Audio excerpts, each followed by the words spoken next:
Ayan, busing, yung maliliit na dalagang bukid, ipamimigay natin. Hindi na ubos, may 4 na kilo pa. Ibibigay natin mga boss. Pamimigay natin ang dalagang bukid natin na kaunti. Oo. May natira pang kaunti, pamimigay natin. Para naman may ulam sila. Ayan mga boss. Unti-unti lang. Oo. Pamimigay natin sa ating mga suki. Sino pa dyan?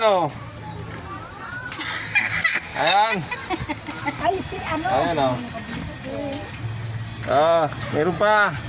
Libre lang yan, libre. Tama na muna yan, para yung iba naman. Ano po kami ng collar, nanay? Sino pa? Thank you so much. Libre ang uniform. No. Si mismo, may ito, pinamimigay ka dalagang bukid. Dito lang kami na yan. Ayan Hi mga kapuso. Ayan, last na. Pamimigay natin yan, para naman sila may ulam na. Ayan, maraming salamat. Ayan na, wala na. Thank you. Shopee. Ayan pinamigay natin sila, hindi na ubos.